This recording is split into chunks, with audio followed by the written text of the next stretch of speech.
Good evening and welcome. I'm your host Mr. Ramsay, and this evening I have 4 true scary stories covering the deep web and even some creepy strangers lurking in your house. Before we begin though, I would just like to thank all of you who have subscribed so far. At time of recording, we're only 27 away from 4,000. Anyway, without further ado, let's begin.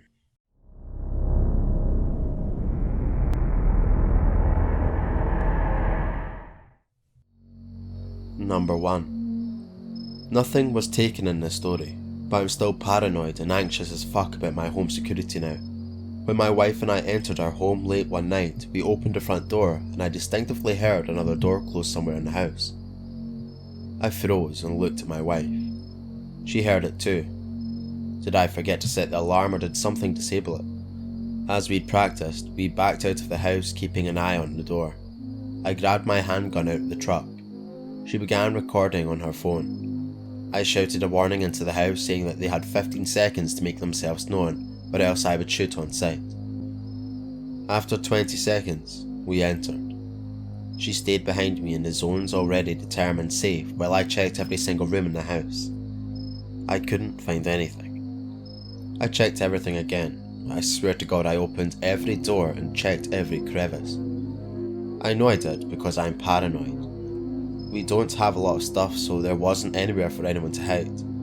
I checked the cabinets, the closets, everything. The footage clearly shows us checking every room. I checked everything and everywhere.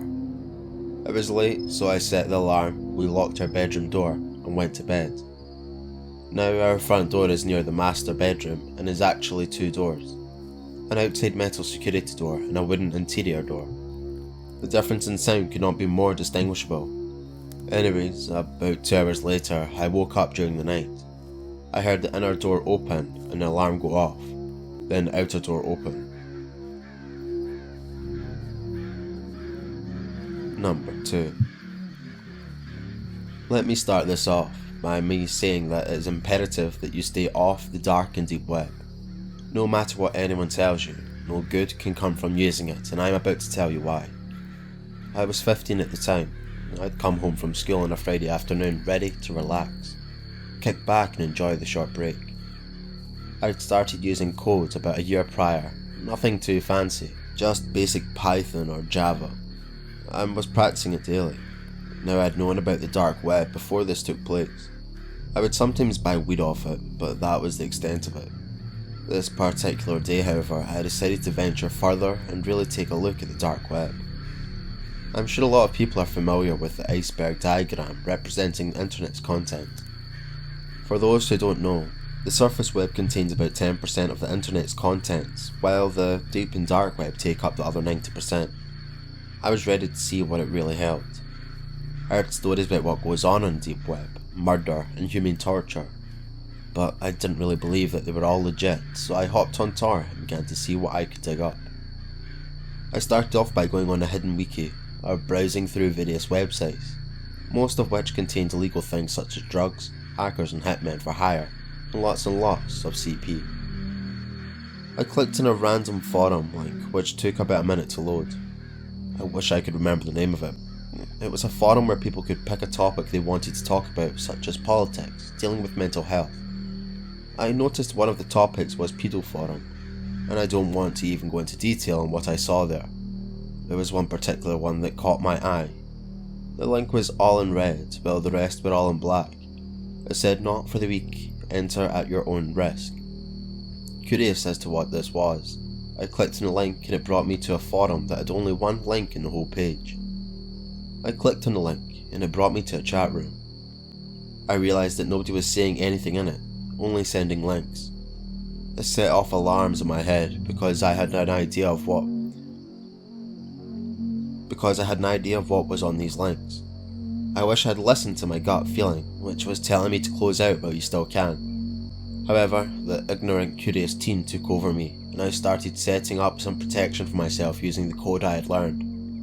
I later realised this amateur coding I did would not protect me from these advanced people with malicious intent.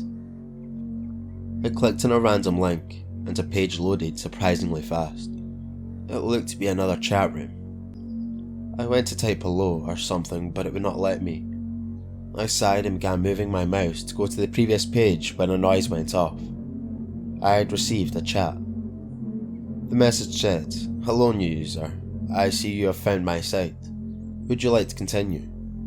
I tried typing again, but I still couldn't. The next message sends chills down my back and my hands are shaking, just recalling it. It read "No son, not the keyboard." I tried turning off my computer, but of course nothing worked. Another message popped up saying, "I guess I'll take that as a no then." The screen suddenly changed and a video began playing. It was a black screen, but I could hear a deep male voice saying, "Unfortunately for you, you do not have a choice." I grabbed a sticky note and put it over my webcam, and the voice in the screen said, "Ah, so we're playing games now, huh?" The video then began to change and I realised the man was taking his hand off the camera. He was a short man, maybe 5'11", but brought me no comfort. He held up a knife and said, "Name any body part," and then for the first time noticed a cloth in the corner of the room, covering something up, which I could only assume to be a body. I'd had enough. I unplugged my computer and lay on the floor panting for hours until I could finally get up. I now suffer from anxiety and won't touch a computer unless I have to. Just be safe out there, guys. Number 3. I thought my house was haunted until I found this note. We moved into the house 6 years ago, me, my brother, my sister and my mum. At first the move was going well, but then strange things started happening. Just little things, but still strange. Things disappearing, stuff being moved around, strange noises. 2 months after we had moved is when things started to go wrong.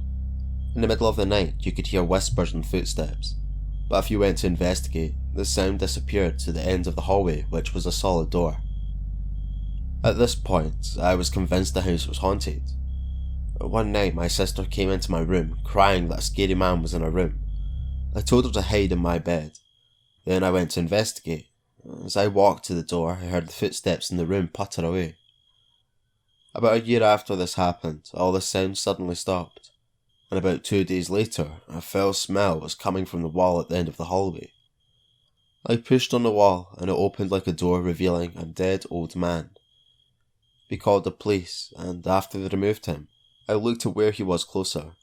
There was a piece of paper on it, read, "Hello, if you're reading this, I'm dead. My name is Ivan, and I've lived in the house 20 years. After you moved in, I made secret passageways in the walls of the home and continued to live in it. I'm sorry if I frightened you, but please understand. Sincerely, Ivan." Number 4. When I was growing up, my parents had a place on the edge of town. One side was the neighbourhood and the other was the 100 acres of woods. We used to go exploring in the woods back there to kill time and build forts, you know? Typical boy stuff like that. I was probably around 13 or 14 years old at the time. We never would go too far because we were scared if something bad happened, no one could get to us quickly. As well as the fact that we never told our parents where we were or what we were up to. So they wouldn't even know where to begin looking. Plus, cell phones weren't extremely common back then. One day we felt extra brave, so we decided to go even deeper into the woods. Now, where we lived at the time, the best way to describe these woods were super dense with a ton of underbrush, so you couldn't see out above or too far ahead of you, so it always seemed dark and very unnerving. This day it was also misty and drizzly, so it made it extra creepy to begin with. We travelled with what I would describe as maybe half a mile to a mile. Now I wasn't 100% familiar with the area as we hadn't ever gone this far, so I knew of no paths or entrances or roads leading into the woods. We picked a random spot and began cutting down smaller trees to build a fort. After a couple of hours, and being a typical narrow-minded teen, we decided to look around the immediate area for something interesting. Walked a couple of 100 yards and found a barely visible path. Of course, when you find a path, you have to follow it, right? We followed the narrow path through dense cedar trees. It winded back and forth for what seemed like an eternity. Finally, we came to a clearing and found an old 2-story farmhouse, as I would describe it. The treetops loomed over the roof of the house, making it seem much darker. Now, what do you think we did? Of course we had to go inside. At this point we were already soaked from being out in the drizzling mist. I came to the door, which was already cracked open slightly. I opened it a bit more and peered inside. Nothing too spectacular by any means. A few pieces of rotting furniture and trash littered the dust-covered floor. Parts of the floor were gone, and you could see into the darkness below. The whole house had a bad lean to it, so I didn't dare go upstairs, as I could have very easily fallen over. Upon further investigation, we found a few old handmade creepy dolls.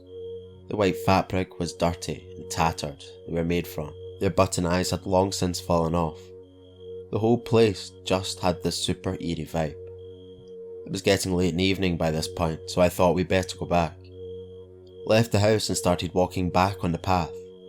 30 feet out or so I checked to see if there were any other paths or road leading to said house. Didn't see anything. As I turned to look back at the house, I swear I saw something move away from one of the 2nd-story windows as the curtain was moving ever so slightly. I figured my eyes were playing tricks on me, so I didn't think too much of it. We make it back home, and the next day I told one of my close friends about the house and that I was going to take him there. He comes over and we head that way. I made sure to tell him about all the details on it during our trek there. We get to the path and are fixing to go round the last bend before the house came into view. Upon coming to the clearing, I couldn't believe my eyes. The house was completely burned to the ground. Nothing was left except the concrete risers it was sitting on. No ashes, no still smouldering embers, nothing. The ground was still wet from the previous day's precipitation. My friend looked at me in disbelief as I had been peeling his leg the entire time. I told him no, I swear, it was here yesterday. I never saw any smoke that evening, which you could have easily seen from my parents' house. Being the young curious individual I was, I had to figure out what had happened. So I walked up to where the house was, and the only thing I found was one of the creepy handmade dolls sitting in the middle of where the house stood. We never went back to those woods again. I still drive by those woods on a daily basis on my way to work. Part of me wants to go back in there and see what I'll find. Thank you all for listening. On screen now is the option to subscribe, which is free, and a couple of videos I think you will really enjoy. Anyway, thanks again, and I'll hopefully catch you in the next one. Thank you.